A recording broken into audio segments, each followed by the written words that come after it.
Well, good morning, everybody. I think we're going to go ahead and get started here. We want to welcome you to the Woodneath Library here off of Flintlock. We're on location this month. I want to thank Katie and the great folks here. We were here a few years ago, and we came back, and want to encourage our community that would be watching this on either our YouTube channel or Channel 18 to be sure to come over here and check this fine facility out.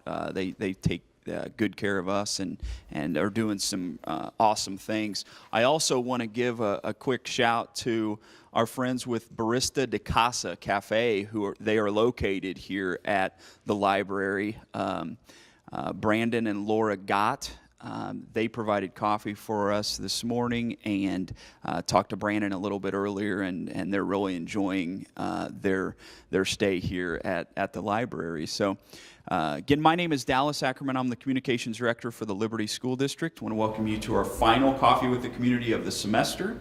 Hard to believe holidays coming up here, and want to thank everyone that made the effort to get here this morning. I would say this is the coldest morning of our Coffee with the Community, as we're going to get to thaw out here for the next 45 minutes or so, but I appreciate you making the effort to be here with us live. As you can see on our presentation behind us, this month we will be getting an update from our Academic Services Department. A trio will be presenting to you here in just a moment. A lot of exciting things, a lot of great news when we talk about performance. I'm sure they will hit on some of that this morning, and talk about where we are headed in the area of academic services. So we're going to lead off. I'm going to introduce you to Dr. Jennifer Corum, who is our Executive Director of Elementary Ed, and then she will take us through the remainder of the program and introduce our other guests. Thank you very much, and welcome to this chilly but wonderful event space. We actually host several of our principals' meetings in this space as well, so we appreciate Mid-Continent letting us be a part of their family also. So we are glad today to be able to share a little bit about academic services and a little bit about our team and our priorities this year that you will have seen throughout work with both teachers and students and our community. So we'll start off just by introducing some of our team, and really our goal is to be able to serve the community and help with improvements and innovations, and all of the conversations that we have as a department, certainly that we have with principals, with teachers, and with students, is with a goal of improvement and a goal of looking forward to the innovations and the next steps in education as well. So when we look at our three priorities, and we will each be addressing these today, we are having conversations about instructional approaches this year. We're talking about professional learning and also having conversations about student support. So as we go through our time this morning, you'll be able to hear about all three of those priorities in a little bit more detail. To begin with our instructional approaches, we will start with some of our focused work this year on balanced literacy.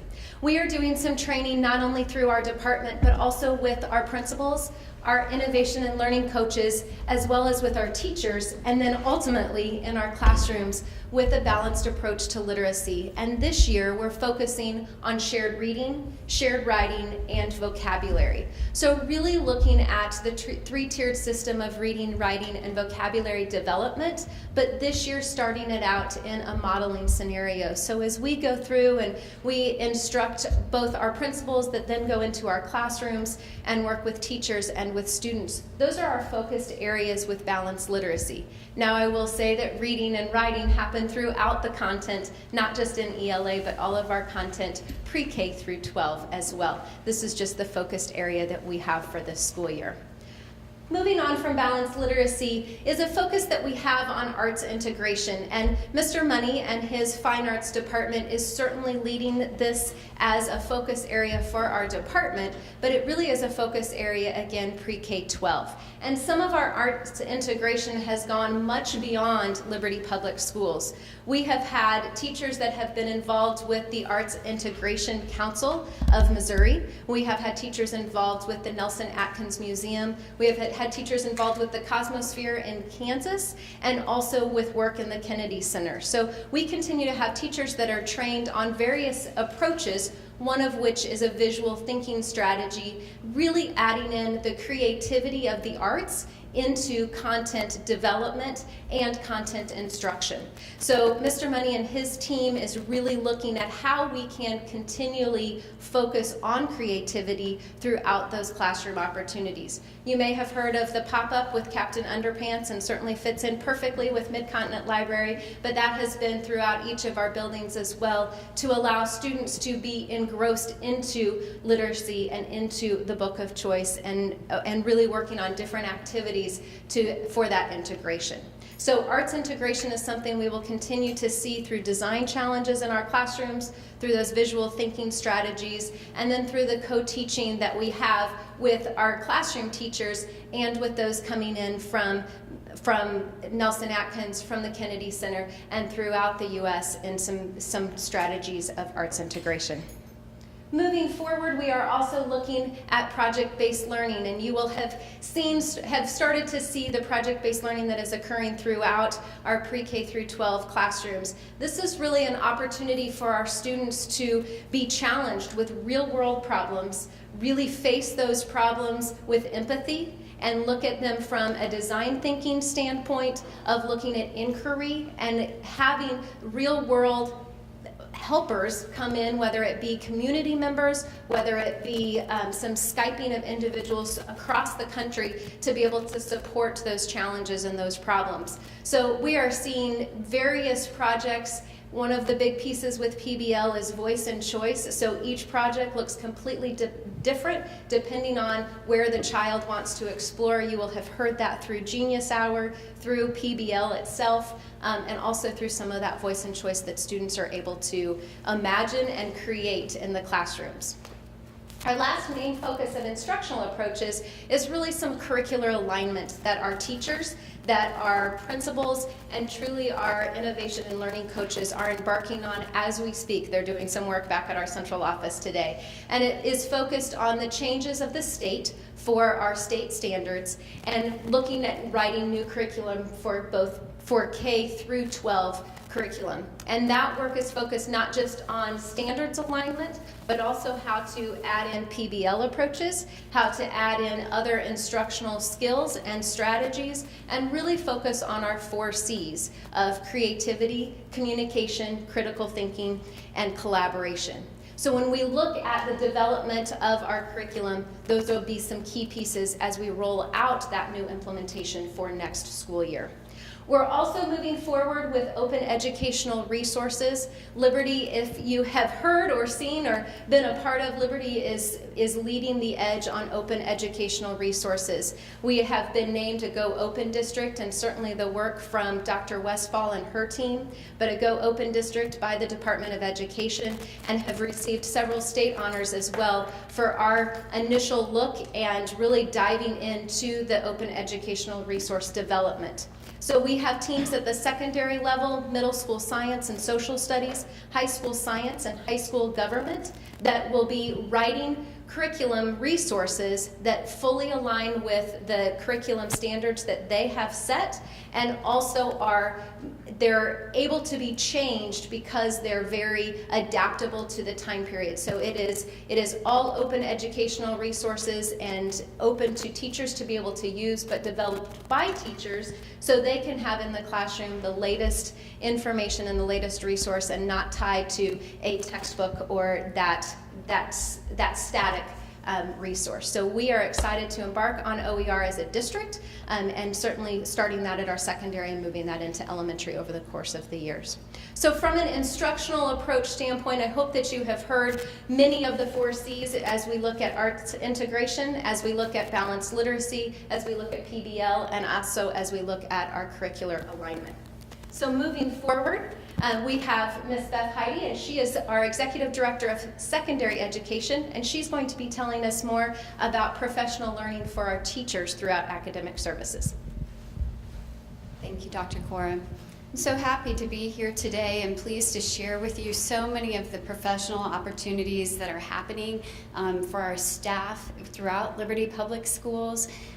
We are excited to have the business partnerships that we have and in the internships and externships that we have for our students and for our teachers. Really blessed to have Colleen Jones lead the charge in that college and career readiness, thinking about more ways to get our kids connected to what they want to do in their future, their pathways, why they want to do, what is their purpose, and their study and alignment in regard to that. And so our business partners have been just a crucial element as we get kids out into the community. We do that through several ways, whether they be internships or shadowing program.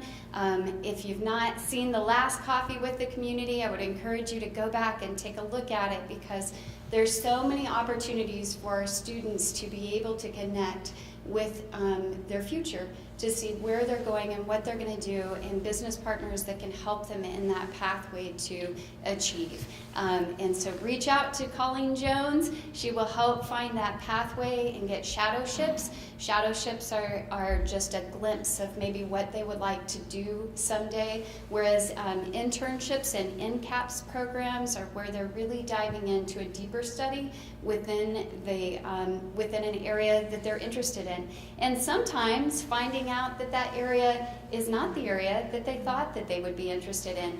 That's a key value as well, so that kids know what they want to do when they're ready to start their career pathway. Externships for teachers are an opportunity for teachers to also get in and partner with businesses to see what they're doing, what skills are needed of our students, and then to embed those skills that are needed within their classroom and what they're doing to teach. Super excited about the level of commitment that we have through our community in helping us achieve those goals for kids. Could not be possible without that. The Buck Institute for Education and PBL Training, Dr. Coram spoke about project-based learning just a little bit before.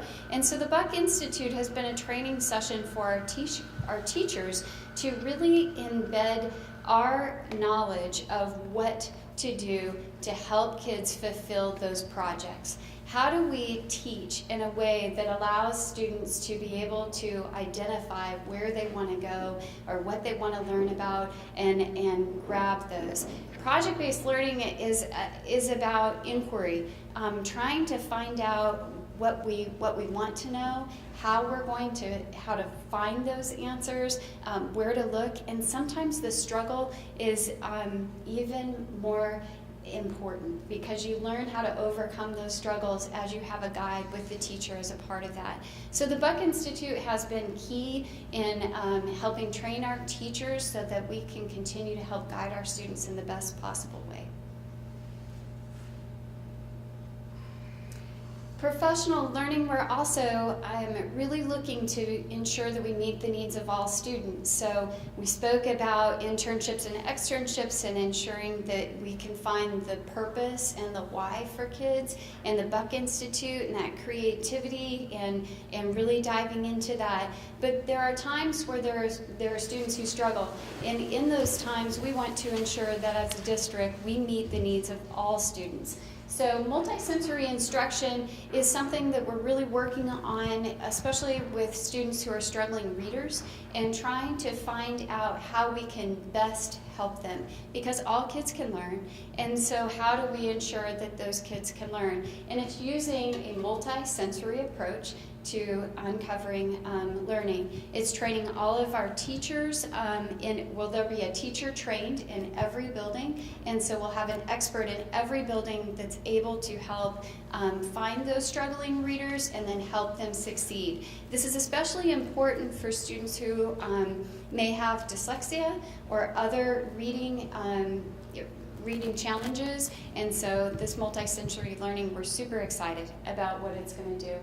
We also have in-district autism consultants. If students have been identified as having autism either medically or educationally, then we have people in every building that are trained as far as helping with those students. And so that is an important piece that, again, our teachers are the experts, and our teachers have really guided this pathway to ensure that our students are successful, whether we're reaching out to the community and finding our why, finding our purpose with kids, whether we're uncovering what guides us and what excites us through project-based learning, or maybe we're a struggling reader, so we want to ensure that those kids can also achieve.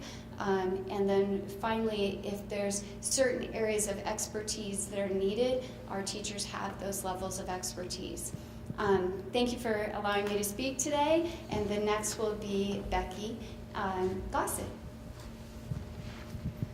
Thank you. I am Becky Gossett, and I'm the Executive Director of Special Programs. And my piece of our presentation today really relates to student supports and what are we doing for kids in terms of looking at the whole child. So we've talked a lot about what our hopes are regarding their education, but a big part of their education is how we can support them when there are maybe some things going on in their lives that don't really relate to academics.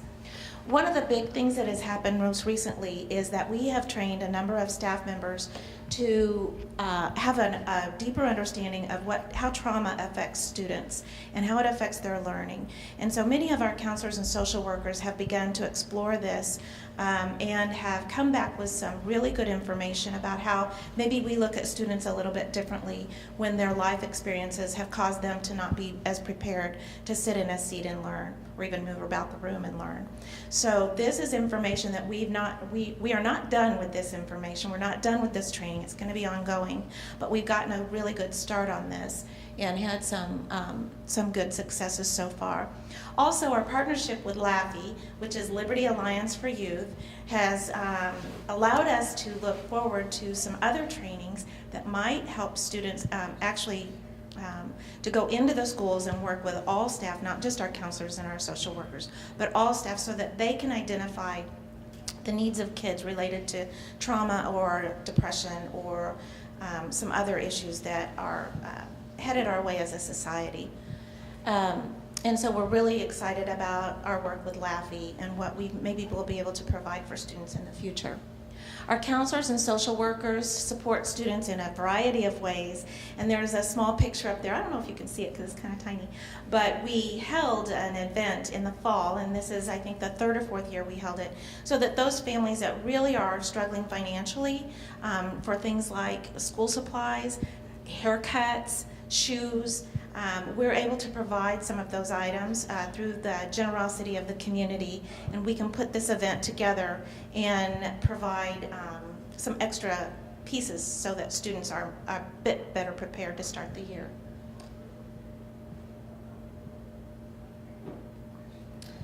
So, that little slide got a little off, so. It says wraparound students services. Some of the greatest work that goes on regarding this is what happens at our Liberty Academy, which is our alternative school. And many high school students are able to attend Liberty Academy. They're kids who maybe a traditional model has been less effective for them. And so one of the really big pieces for them is that they do have those experiences to do special projects and to interact with community members on a daily basis or on a regular routine basis. Now, this is a big issue. You've heard this theme throughout what we've been saying today, is that we want kids to get those real life experiences. But it's especially important for students who have a little less traditional path. And this is a great way for us to give them a bit more support. Also, the emotional and social and emotional needs of students is as I've said, is a big factor. Many professionals in our district are working to provide a little bit different way of looking at things. This year and last year, we've worked to give teachers and counselors and just a variety of staff members, administrators, some information regarding conscious discipline. And conscious discipline looks at how we can do less punishment and more relationship, really to interact with students in a different way, a little less heavy-handed, and really to grow our understanding of the needs of the students. The other thing we've worked really hard with is an understanding of the adolescent. And maybe you feel like you've got a pretty good handle on that, but a lot of people would like more information. And so Sonia Richardson Thomas, who's a therapist in our area and serves our community, has worked with our middle level leadership teams to have a little deeper understanding of what's going on in a student's brain when they hit that 11 to 15 age. We hope to expand our work with her as well. And like I said, it empowers teacher to punish less and connect more and to really recognize the needs of students. I think we have tried to give a fairly good overview. Of course, there are many, many things that we did not touch on and many, many things that our district provides. I see Kathy Ellermeyer sitting here, and of course our nurses are at the front line of many, many events when kids have some needs. And we can't begin to go real deep in this amount of time with all of the work of our academic services department. But we certainly do appreciate the opportunity to give you some information, and we would welcome questions. And certainly you can contact us individually if there are questions as well. Yes? I have a question about your project-based learning. I've heard about this initiative before, so I kind of have two questions. One, is this a statewide? Is this a nationwide concept? And then my second question are, what are some of the things that your students and teachers have learned from working through this new learning model? And I can start that, and it's not new or unique to Liberty, project-based learning. And the Buck Institute, which I think Jennifer mentioned, has come to provide a lot of the training, and that's a national organization. But it really is just based on that whole theory that kids learn best by doing and by engaging, and it allows us to engage in a more deep way. Same standards are taught that we would have taught by using a textbook and sitting in a seat and using a worksheet, but it allows students to go way deeper in their understanding and to create their own questions about what it is they want to do. Do you guys want to? Is that okay? And then I know you had a second one, but I was so focused on the first one.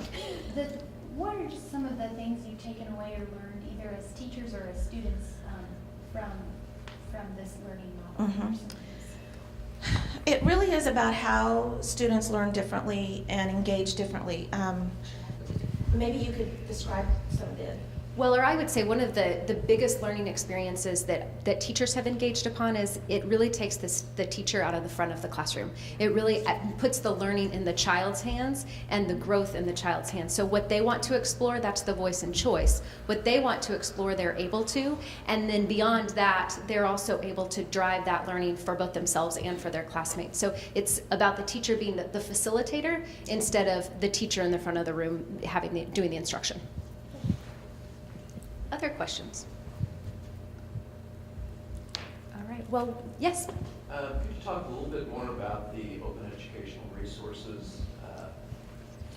A little bit about that at all? Absolutely. I certainly can, and then I see Dr. Westphal in the back of the room too, so she would be our resident expert on that as well. But as we look at open educational resources, or OER, there are plenty of acronyms in education, but as we look at open educational resources, the thought in moving forward and the why behind open educational resources is to create a lasting, at the moment resource for our teachers to be able to create at that time learning for students. And so it also allows us to create a resource that has a variety of opportunities, both projects, readings, studies, and we can kind of span what is out there on the open source and be able to say what connects back to standards that teachers can use right then with students that are current. It's real-time information, and then we can change that and update that every year as well as needed. So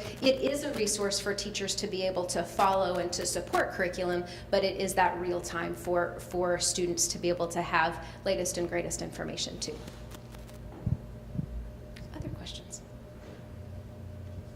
Okay, I am going to hand this off, and yes? I have something to say. I'm a 76 graduate of Liberty High, and my mom is a 57 graduate of Liberty High. And I want to say that this school district is totally awesome, and you guys just gave an awesome presentation.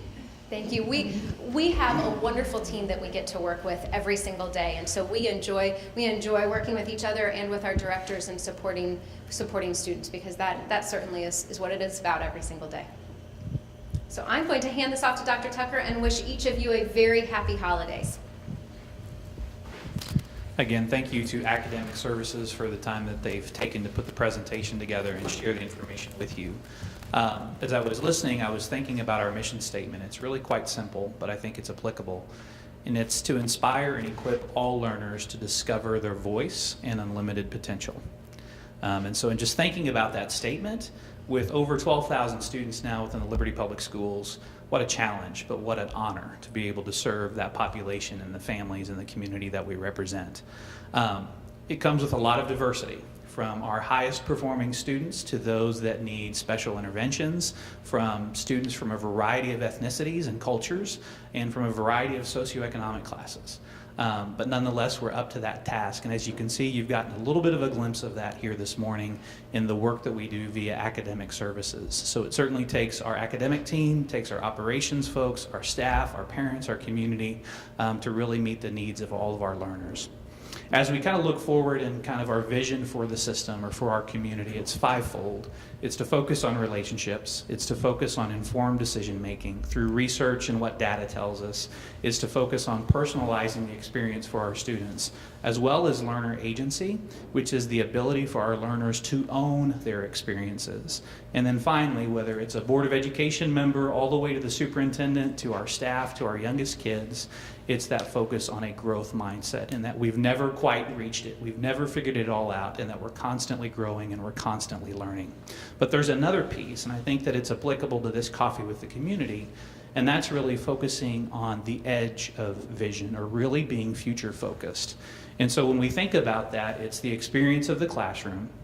It's the experience through content that's available at our fingertips, be it virtual or digital or the online web.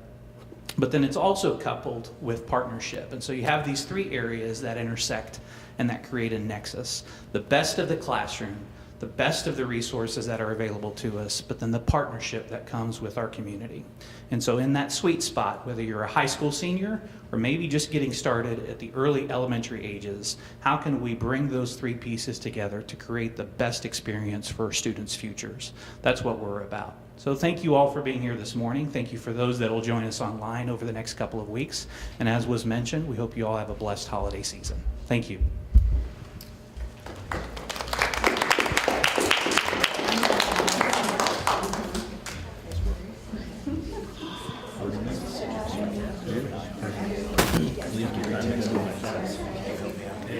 Get it.